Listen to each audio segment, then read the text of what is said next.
Today we gonna be talking about pretty much, okay, common mistakes to avoid as a wholesaler.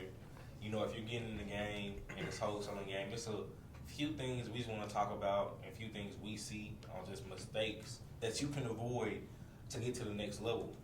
So I mean, Tyson, what's y'all thinking, fellas? What's a Man, mistake? it's one big one for me that I think a lot of common wholesalers do, especially when they get paid like a large sum of money.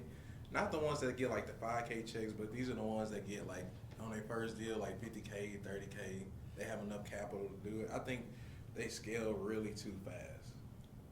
I think a wholesaler, they will get all that money, start dumping it all into marketing, not knowing exactly what they're doing. They start hiring people, never led people, never managed people. So I think just scaling too fast without the proper structure around them is gonna like set them up for like really failure. To be honest, that's what I would say. What y'all think about that? I agree. I agree. It can crumble. Rome wasn't built in a day, right? So you make a big sum of money, and it seems like that you in business now. But what we've seen, right, is that that what you made, that 50K could easily be next month's marketing budget if not allocated properly. So that was a good point. I would say that, and just like an example, like me and Jalen, we probably been in real estate at this time, probably like a year or two. So we had a lot of cash stacked up, and then we had a big audacious goal. We went to a mastermind, came back, we had a big audacious goal. We want to hit 500K a month, right? So we did everything it took to try to get to that. We planned, we thought we strategized, we thought we had enough cash, but it just didn't end up not working out really well to our favor. So just scaling up too fast and thinking you have to get there so fast and quickly was like, I feel like one big mistake. And I see a lot of people doing that right now, like trying to get more callers, trying to get more people. Like, I don't think that's the best way to go. Yeah, and I guess another reason why I think that's probably not even the best way to go is just because when you do a big deal like that, you make 30, 50K in one setting, and then you immediately go out and hire people and do all these things. Right then and there, you're making a choice to really kind of cut your margins back on your profit, right? Because most cases, if you're a new wholesaler, you probably didn't pay that much to get that 50K, right? That 50K, you probably got that deal, for free. So I think that's another thing. Another mistake is just like not taking advantage of free lead sources for as long as possible. I think like in the long run, if you want to like last for a long time, if you want to make money, actually be profitable, you got to think about like the cost per deal. Like what does it cost you to acquire a deal, and try to keep that number as low as possible for as long as possible, and then scale from there. Yeah, for sure. Another mistake I always see is a mistake I made when I first started is not having like a CRM system. So a CRM system is a customer relationship management or management tool. So what that tool does is pretty much you can put your contacts in there, your customers, to go ahead and like build relationships with them. Because what I did was I started off cold calling, and I was expecting to call them and close them on the first call. Rather, those people who say, "Hey, call me back in 3 months, call me back in 6 months," I was just like, "Well, that ain't no deal. Let me move on." Instead of that, could have been followed up with that 3 months. They could have been a great deal in 3 months. Yeah. So I think if you're starting out, get a CRM, store your contacts, build up your pipeline, because that's your pipeline, right? So you really want to pretty much like have that pipeline, just stack it up over years to start generating money.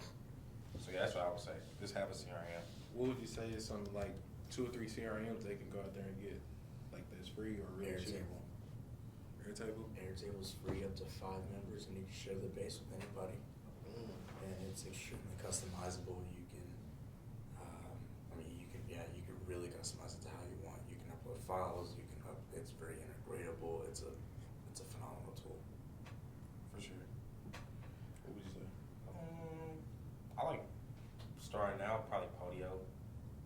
Podio is solid. It is free and you can get like a template. The whole thing is you just want something where you can store your contacts and write notes. Like if you can store your contacts and write notes on that person and just follow up with them, as a new wholesaler, you're good. You're good. Yeah. In my head. You can Google Sheets or Excel. Yeah. That's the what old I think. fashioned way, really. And that's kind of how I started, just Excel, Google spreadsheets, and then free version of Podio, using the templates that they have on there. And yeah, I mean I went on YouTube and pretty much found someone on there who was like showing you how to set up your free Podio account for a real estate company, follow the instructions, and I had one that night. So I think that's definitely a good thing to do, because to your point, when I first got started, I wasn't on Excel yet. I was on pen and paper, bro, because I would manually go out and get leads from like driving for dollars. I would write them all down. I would go to Rentcore, write all the numbers down, and I just had notebooks, and I was just managing leads, making notes in notebooks, calling people back, looking at my notes from 2 days ago. But what I realized quickly was like you can't really sustain, you can't grow like that. Like I missed a lot of opportunities just by like not taking notes the best, or like I would take a note and then look back at it and not be able to read it. Like what did I write? You know what I mean? So it just wasn't really efficient. Definitely.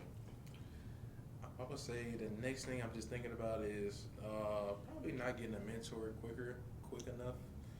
I think just trying to figure it out like all on your own right up front, and not having a mentor is gonna like you just gotta know you're gonna be taking the stairs and not taking the elevator. So you're gonna run into a lot of hiccups. You're gonna run into a lot of mountains that you know you gotta overcome.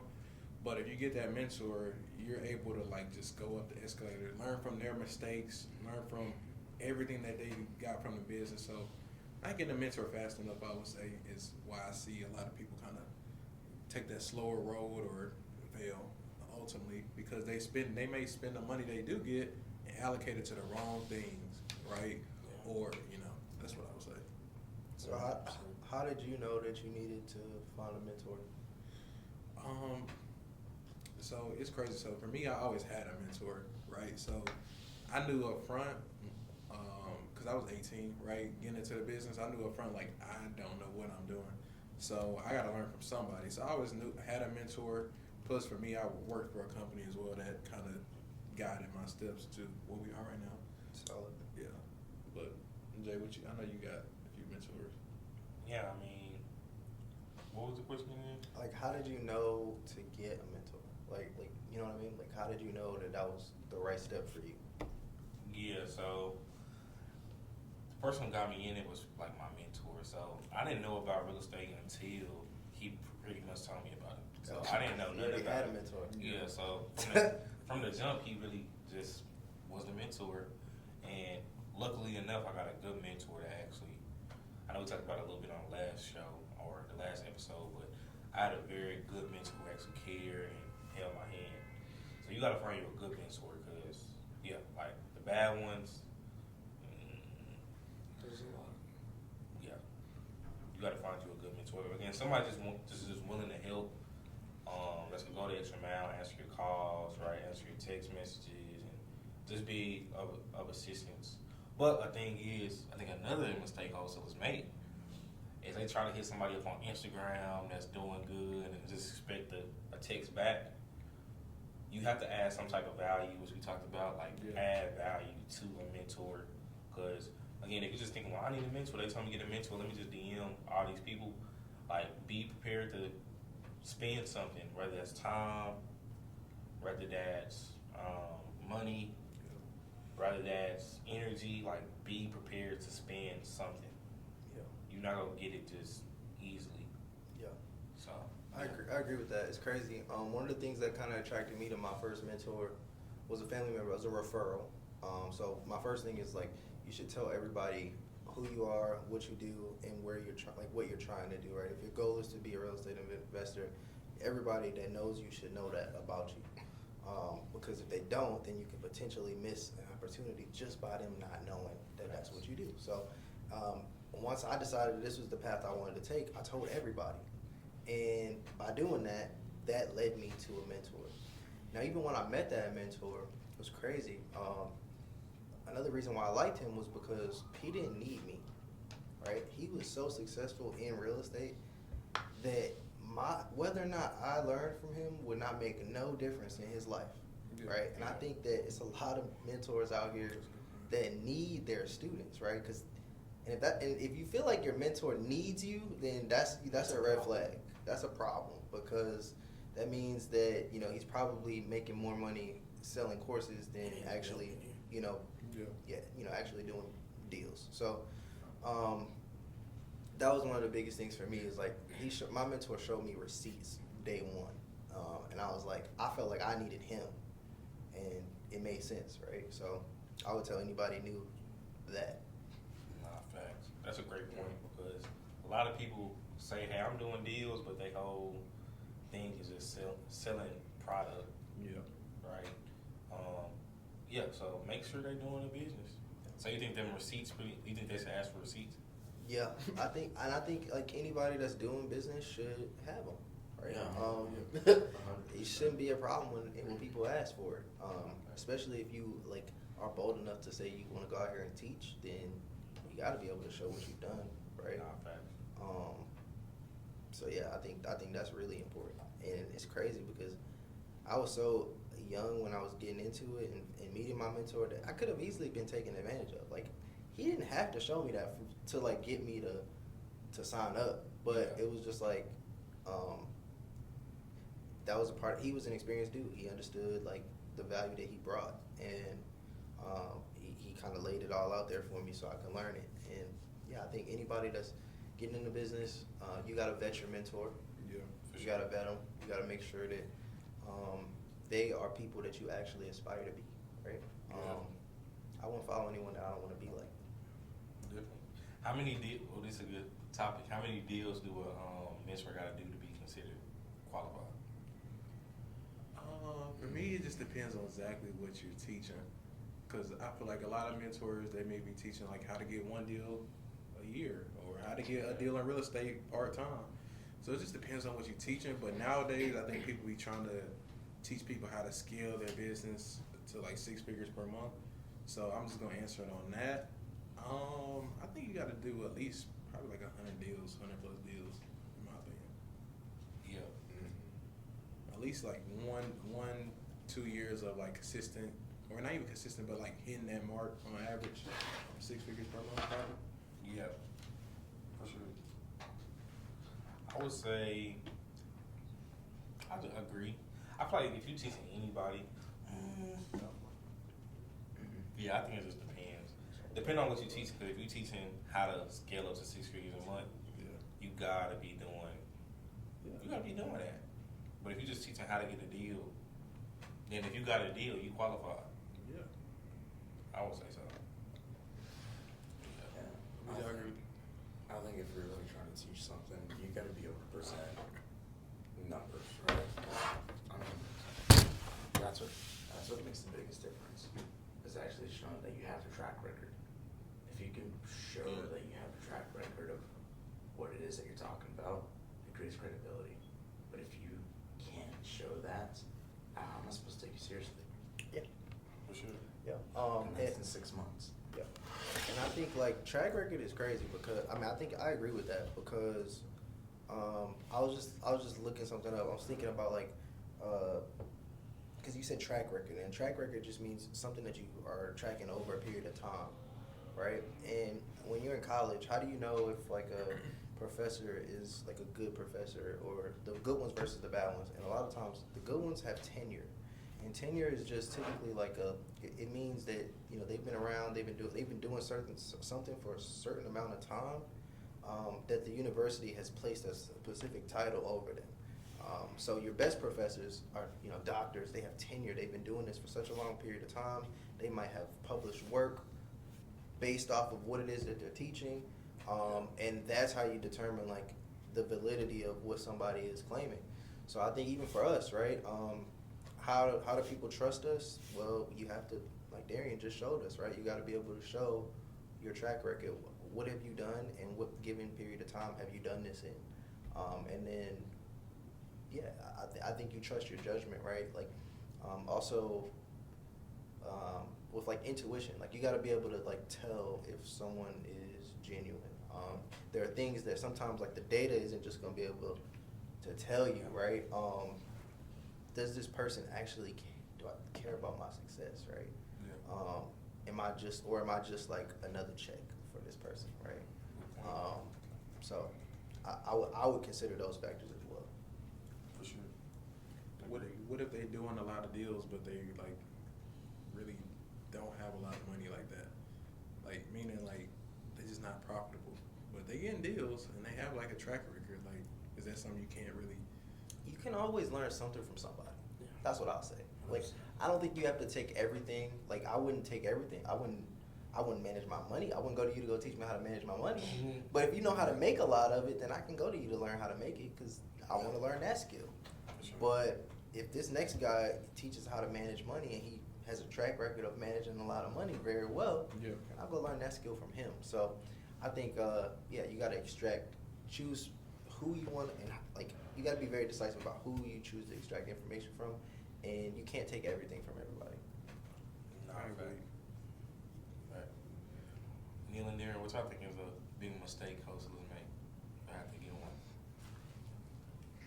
Ooh, I would say going after everything that comes across their plate. What you mean? I think a lot of newer wholesalers getting into the industry look at everything and try to make a deal out of it. But if you have to force it to be a deal, it's probably not a deal in the first place. And so oftentimes you'll find people that lock things up that make no sense at all. And they just spin their wheels on it. And they're wasting all this marketing expenses, they're wasting their time, the seller's time.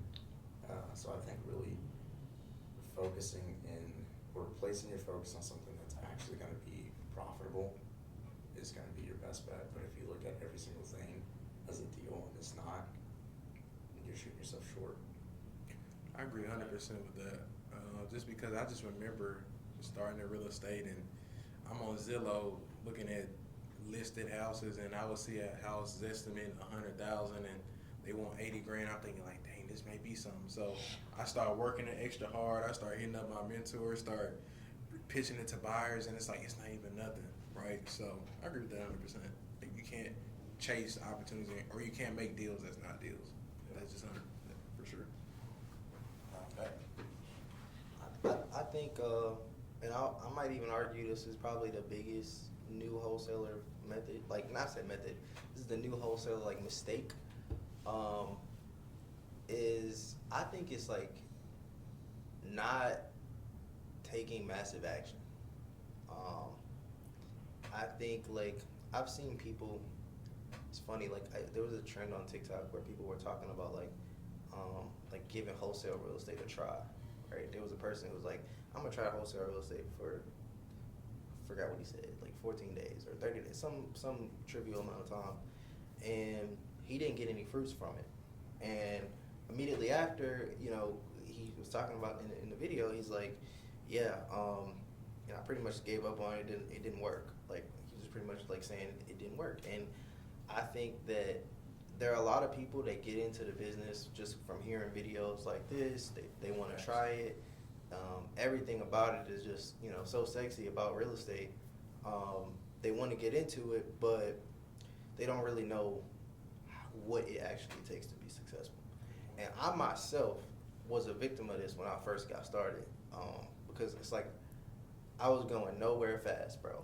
Like for real, on a treadmill, what it felt like, and it's like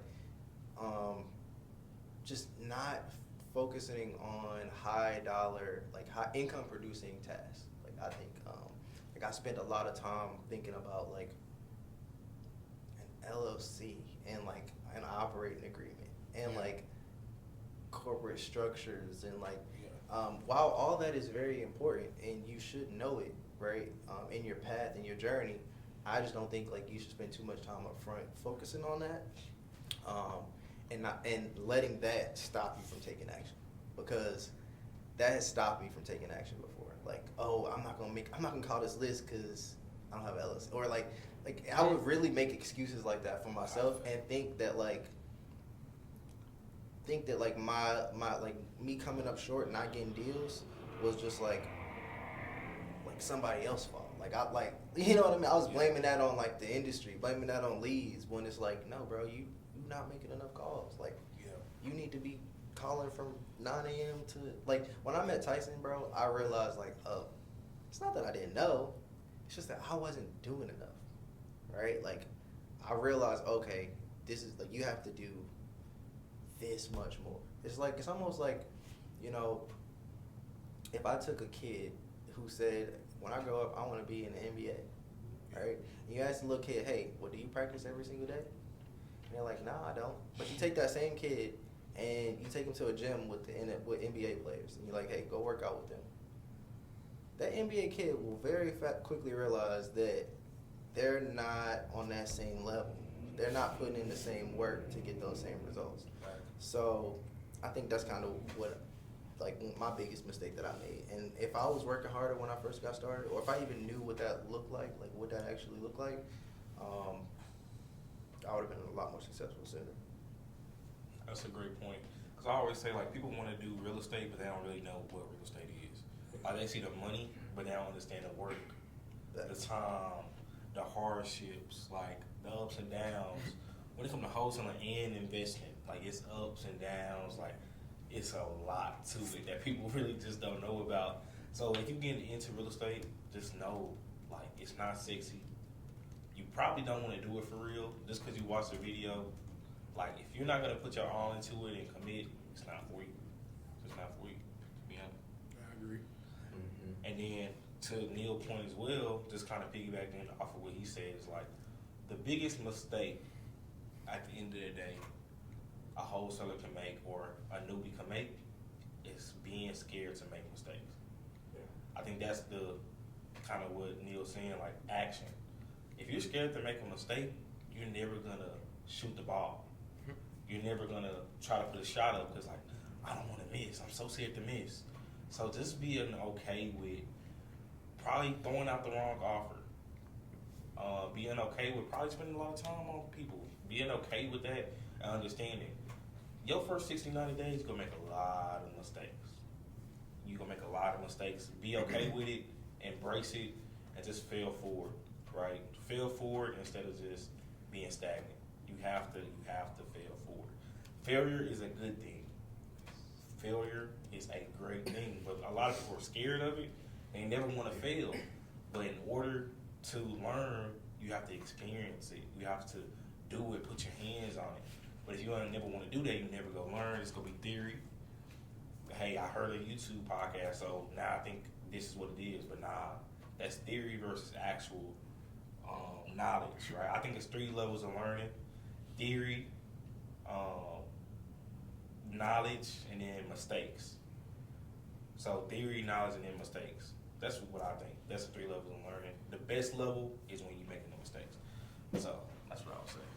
Yeah, and I would just say for us, like, we all made a lot of mistakes. So a lot of these videos, like, what we saying is pretty much us telling you, like, the mistakes that we made. So really try your hardest to just take what we said and not do it again, right? And then make your own mistakes going forward as well, so you can continuously learn, continuously get better. My last thing I would say is shiny object syndrome.